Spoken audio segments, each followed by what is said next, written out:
BNP নেতৃত্বাধীন জোট ১৭১টি আসনে সরকার গঠনের দৌড়ে এগিয়ে রয়েছে, আর জামাতে ইসলামী নেতৃত্বাধীন জোট এগিয়ে আছে ৩৫টিতে।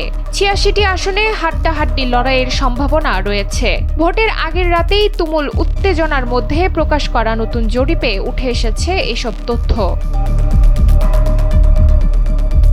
জরিপে উঠে এসেছে অন্যান্য দল ও স্বতন্ত্র প্রার্থীরা ৭টি আসনে এগিয়ে আছে।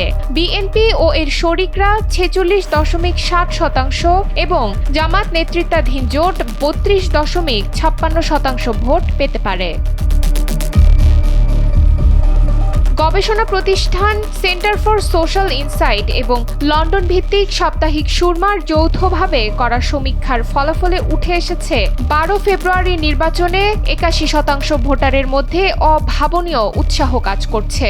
৬৪,৮৯০ ভোটারের মতামতের ভিত্তিতে তৈরি করা হয়েছে এই জরিপ প্রতিবেদন। জরিপে অংশগ্রহণকারীদের মধ্যে ৯২% ভোটার মনে করছেন প্রশাসন নিরপেক্ষ ভূমিকা পালন করছে এবং সব দলের জন্য একটি লেভেল প্লেইং ফিল্ড বা সমান সুযোগ বিদ্যমান রয়েছে। এছাড়া ভোটারদের মধ্যে বিগত সময়ের তুলনায় নির্বাচনী ভীতি অনেকটাই কমেছে বলে প্রতিবেদনে উল্লেখ করা হয়েছে। নুসরাত তালবিয়া, সময়ের আলো।